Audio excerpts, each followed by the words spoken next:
Bukan untuk pertama kalinya, saya merasa dihadapkan pada kemungkinan bahwa seluruh episode dalam kisah umat manusia mungkin telah terlupakan.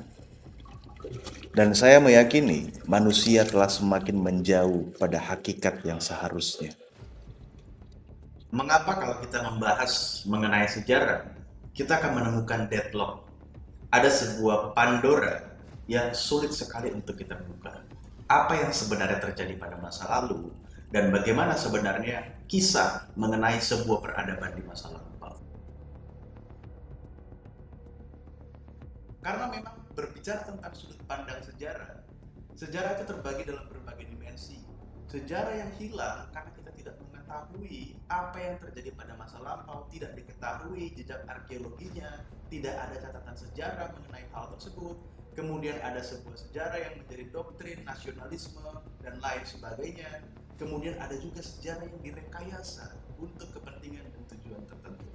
Dan bahkan sampai hari ini, kita tidak mengetahui apa yang benar-benar ada pada masa lalu. Dan berbagai ilmuwan tentunya membuat sebuah teori, mengklaim bahwa itu adalah sebuah kebenaran. Kemudian ada juga berbagai kelompok yang menyatakan bahwa itu adalah kebohongan dan lain sebagainya. Kenapa semua bisa seperti itu? Peristiwa ini atau hal yang kita alami itu menjadi sebuah paradoks, bahkan seperti membuka kotak Pandora yang kita tidak tahu apa isinya. Dan ini menjadi sebuah persoalan yang serius sebenarnya. Kenapa sejarah itu hilang?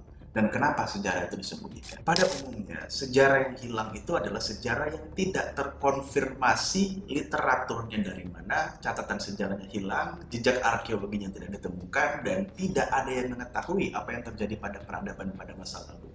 Kemudian, sejarah dunia yang disembunyikan adalah sejarah yang direkayasa demi tujuan atau doktrin tertentu, baik secara nasionalisme, secara agama, dan lain sebagainya. Nah, kalau kita berbicara mengenai sejarah dunia yang hilang, tentu sejarah dalam peradaban masa lalu pasti ada yang hilang dan tidak tercatat dalam literatur sejarah atau jejak arkeologinya tidak ditemukan.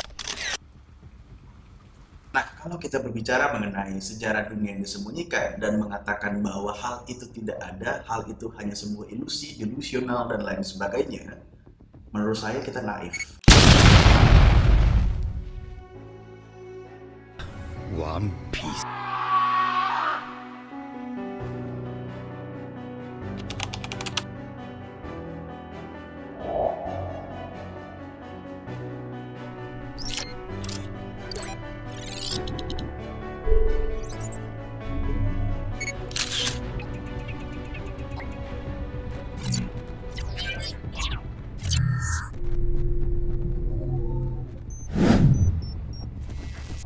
Di dalam kisah One Piece ada sebuah konsep cerita mengenai Void Century atau abad kekosongan, di mana sejarah tentang sebuah peradaban pada masa lalu disembunyikan demi tujuan tertentu. Jika ada pribadi atau sekelompok orang yang berusaha mengungkap mengenai Void Century, mereka akan mengalami nasib yang tragis. Mereka akan dilenyapkan, dihabisi, bahkan suatu kaum akan mendapatkan genosida demi tujuan untuk menyembunyikan sebuah sejarah.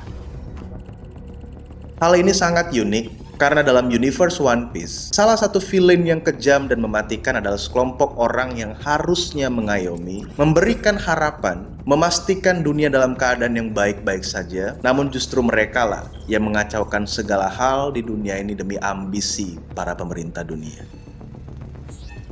Salah satu upaya yang mereka lakukan adalah menyembunyikan sebuah sejarah dunia. Saya berpikir lama untuk membahas hal ini, membahas mengenai sejarah dunia yang disembunyikan. Saya membaca berbagai jurnal ilmiah, kemudian beberapa buku yang menuliskan hal yang sama. Ada sebuah sejarah dunia yang disembunyikan, atau sejarah dunia yang hilang dari catatan sejarah. Bagaimana jika konsep Void Century itu terjadi di dunia nyata? Ada sebuah permufakatan untuk menghilangkan atau menyembunyikan sejarah dunia yang benar demi tujuan tertentu. Dan bagaimana jika ternyata ada suatu kelompok elit yang mengatur segala hal di dunia demi kepentingan tertentu, dan merekalah villain yang ada di dunia nyata.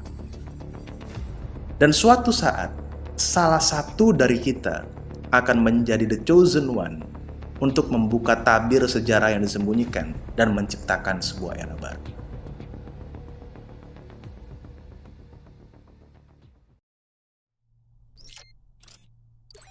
Dunia telah berubah, dan kita merasakannya saat ini.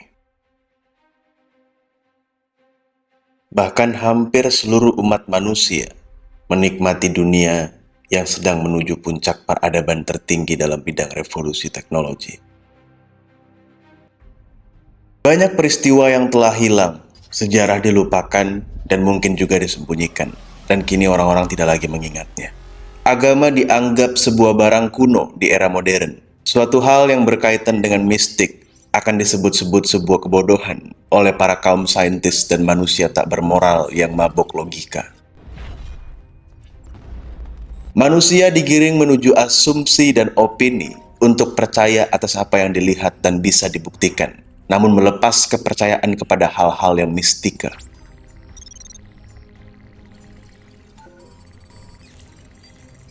Mereka menciptakan propaganda bahwa Tuhan tidak maha kuasa.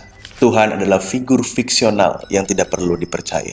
Situasi dan kondisi ini diciptakan oleh orang-orang yang ingin menjadi Tuhan di dunia yang fana ini. Mereka membuat manusia ragu akan keberadaan Tuhan yang sesungguhnya. Dan tujuannya menciptakan sebuah generasi yang tidak percaya dengan keberadaan Tuhan.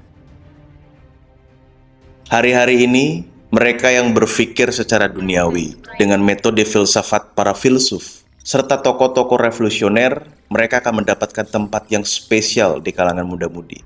Manusia-manusia yang sombong secara intelektual, para materialis saintifik yang pragmatis, memuji-muji liberalisme, bahkan rela menjadi babu kapitalis dalam sistem perbudakan modern. Idealisme akan menjadi barang mahal di tengah fenomena pragmatisme, dan agama akan menjadi sesuatu yang tidak populer dan akan dilupakan.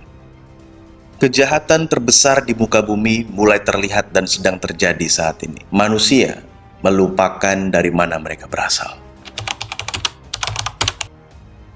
Siapa yang menciptakan mereka dan apa tujuan mereka diciptakan dimulai dari Tuhan dan seharusnya diakhiri juga oleh Tuhan. Sang debu tanah yang diberikan nyawa telah berevolusi menjadi makhluk yang melupakan identitas diri. Mereka masuk dalam sebuah perangkap yang telah dituliskan dalam kitab keagamaan, bahwa akan terjadi suatu masa dunia akan mengalami penyesatan besar sehingga mereka akan melupakan bahkan meragukan keberadaan Tuhan. Sejarah berubah menjadi legenda. Legenda dipercaya sebagai mitos. Dan suatu waktu, dunia akan mengalami sejarah yang terulang. Dan kita saat ini sedang menuju abad kekosongan.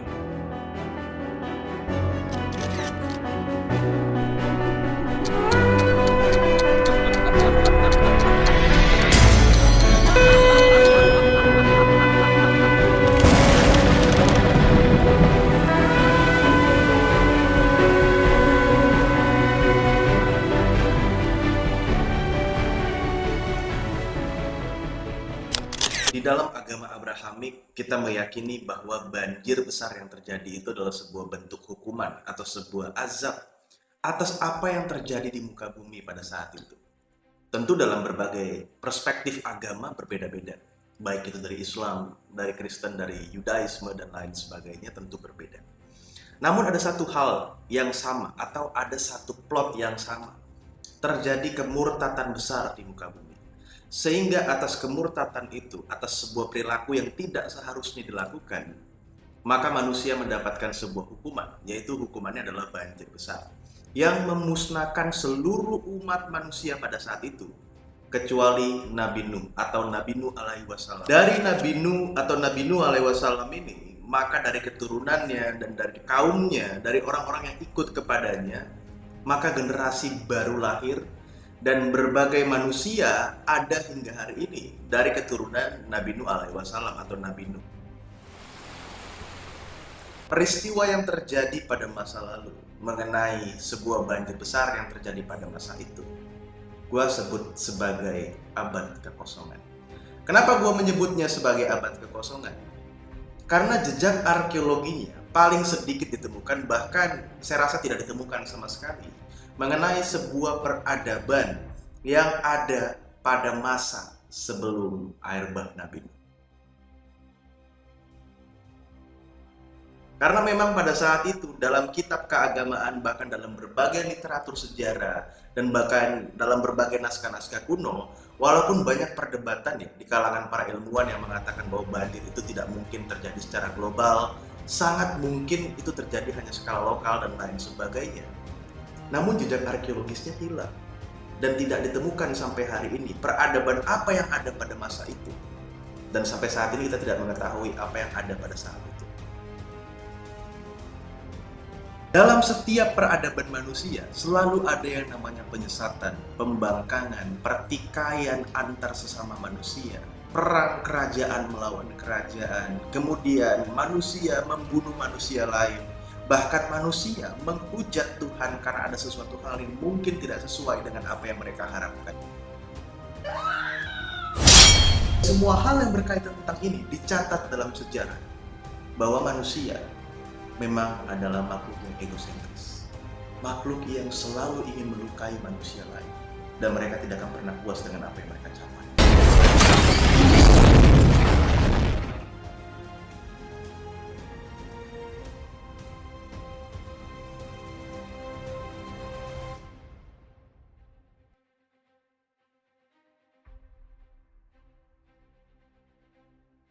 Gue paham banget pola pikir orang-orang saat ini itu para penganut materialisme pasti akan menganggap skeptis video ini, menganggap ini adalah sebuah hal yang tidak akademik, tidak saintifik, dan lain sebagainya. Tapi nggak apa-apa, gue nggak marah dan gue nggak akan menyerang kalian. Gue cuma ingin memberikan sebuah statement pernyataan kepada kalian semua. Apa yang kita sebut ilmu pengetahuan hari ini, pada dasarnya adalah deretan panjang sebuah hipotesis atau banyak hipotesis yang dijadikan menjadi satu. Namun ilmu pengetahuan tidak begitu banyak menetapkan sebuah kebenaran. Jadi kalau Anda mengatakan bahwa ini tidak akademik, ini tidak ilmiah, dan lain sebagainya, Anda harus sadar bahwa ilmu pengetahuan yang ada hari ini itu adalah sebuah kumpulan hipotesis dari berbagai tesis yang dimiliki oleh ilmuwan atau para saintifik. Bagaimana caranya kita bisa menetapkan itu sebuah kebenaran dan itu adalah kebohongan dan sebagainya? Sementara hipotesis ini dilahirkan dari tesis-tesis yang belum tentu juga sebuah kebenaran.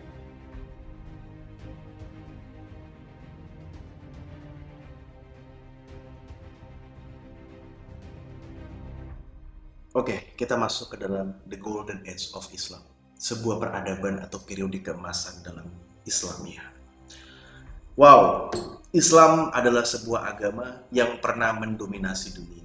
Dan para filsafat-filsafat lahir di sebuah pusat peradaban manusia di kota Baghdad, Irak.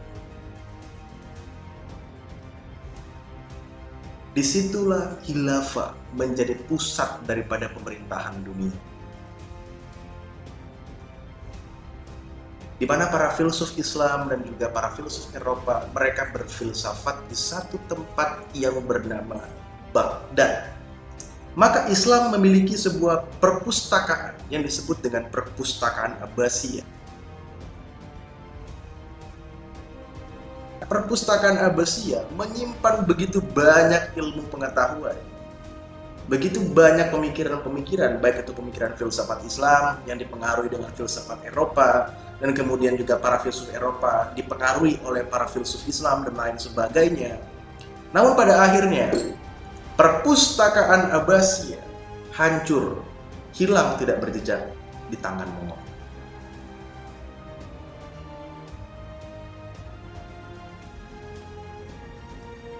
Kemudian selanjutnya kita masuk kepada masa Renaissance, di mana era daripada dominasi Katolik mulai melemah, Katolik terlibat skandal dan lain sebagainya, maka lahirlah Kristen Protestan yang dianggap sebagai jawaban atas apa yang terjadi pada masa lalu.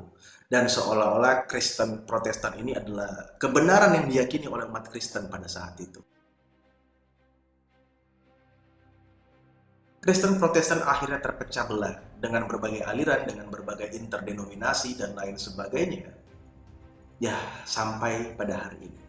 Kristen Protestan saling bertengkar satu dengan yang lain, saling sindir satu dengan yang lain, saling klaim kebenaran satu dengan yang lain. I have a dream that one day mereka berhasil mengembangkan warisan filsafat dari para filsuf Eropa, dan itu yang disebut dengan masa revolusi industri, tapi mereka gagal mempertahankan keagamaan. Dan sampai hari ini, agama Kristen semakin memudar di Eropa dan juga di Amerika. Yang paling banyak dan paling berkembang hari-hari ini adalah agnostik, ateisme. Dan ini sangat mengejutkan. Judaisme itu berkembang di Amerika. Wow.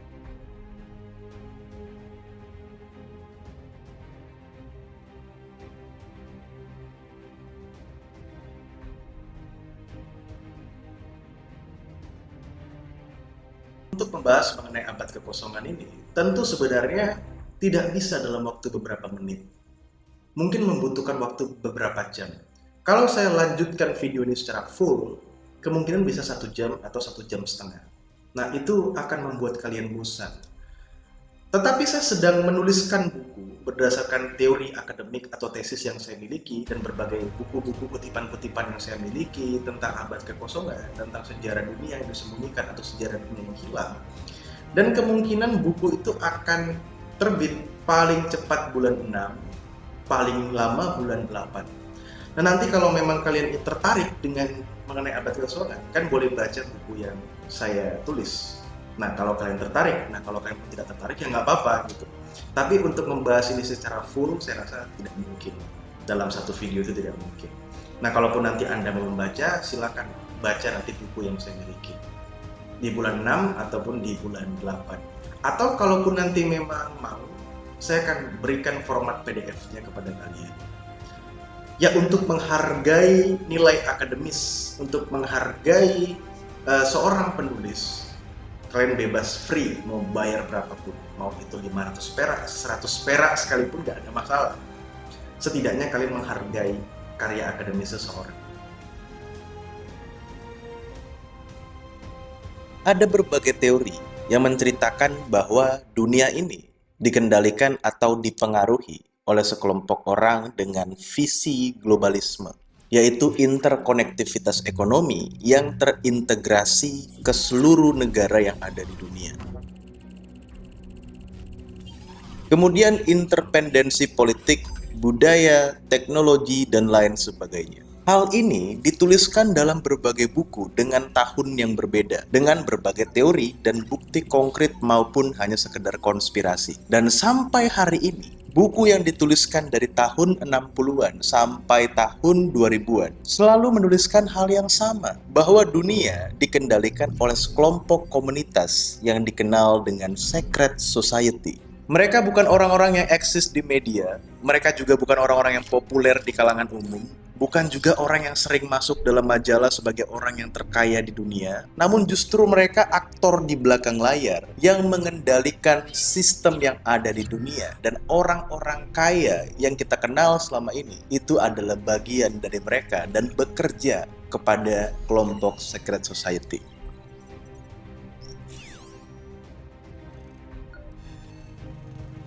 Berbagai jurnal teori dan berbagai buku menuliskan kalau kelompok ini terbagi menjadi beberapa golongan, tapi sebenarnya dikendalikan oleh satu kelompok dengan visi globalisme.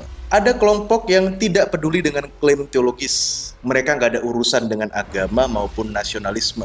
Kemudian ada kelompok lainnya yang percaya dengan Tuhan dan ingin menegakkan supremasi melalui klaim teologis bahwa agama sebenarnya hanya satu di muka bumi ini. Selanjutnya ada juga yang percaya dengan keberadaan Tuhan, namun kelompok ini menentang keilahian Tuhan. Mereka berpendapat menjadi Tuhan, bahkan melebihi Tuhan itu sendiri. Kelompok ini atau secret society ini sering dikaitkan dengan nama-nama yang sering kita dengar seperti Freemason, kemudian Illuminati, Jewish Kabbalism, Skull and Bones, Bohemian Grove, dan secret society lainnya. Tujuan dari globalisme adalah the new world order, tatanan dunia baru. Mereka nggak ada urusan dengan nasionalisme, mereka nggak ada urusan dengan agama. Visinya control the world, menciptakan satu pemerintahan, satu mata uang, satu bahasa, kontrol penuh manusia, dan tools yang mereka gunakan saat ini untuk menciptakan kondisi yang mereka inginkan, menggunakan currency atau mata uang, kemudian supremasi global politik, dan salah satu hal yang paling masif mereka gunakan hari-hari ini adalah perkembangan masif teknologi. yang membuat manusia tidak bisa melepaskan ketergantungan terhadap teknologi. Maka itu jangan heran dunia digiring masuk ke dalam technology oriented. There's no going back to normal. This is a new normal.